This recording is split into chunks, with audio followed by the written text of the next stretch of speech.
common language and understanding for these issues? I think right now the IPCC is doing a better job of looking at potential extreme scenarios. And that starts with Working Group 1 on the science. And I think my sense of the new report is that it's moving in that direction. That's good news.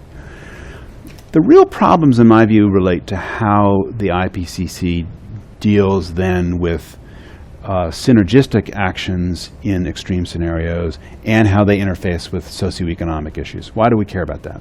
I think we care about it because the natural sciences are much better organized and are much better able to map out the domain of what they're studying and then make statements, including probabilistic statements, whereas the social sciences, for the most part, aren't. And this is a really interesting comment at the beginning of Thomas Kuhn's Structure of Scientific Revolutions, where he's kind of musing on why he started writing this book, which is about how scientific revolution happens. And he says that one of the things he was struck by is when he was having debates with his academic colleagues is that almost everything seemed to be debated in the social sciences, whereas in the physical sciences there was a kind of agreed upon core.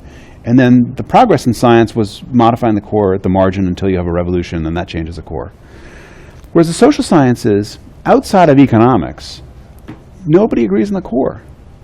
And that's maybe why social science articles are so long, because you have these kind of long discourses on things where you should be able to say, everyone agrees that 2 + 2 is 4. You have a couple of citations, and then you go to the part of the discussion where people are actually having disagreements.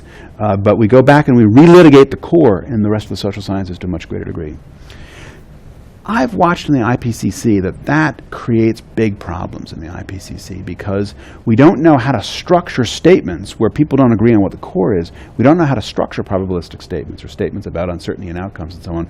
Because if you don't agree on what the structure of the model is or the structure of the debate is, you don't know how to make probabilistic statements about the domains where you don't understand things. And so what you've got are already lots of uncertainty and debate about what these fat tails look like from this natural science community, and then you're layering on top of that a whole bunch of debates from the social science community where the social scientists don't even agree on how to structure the problem. And very quickly, it just gets totally out of control. So I wish it were different.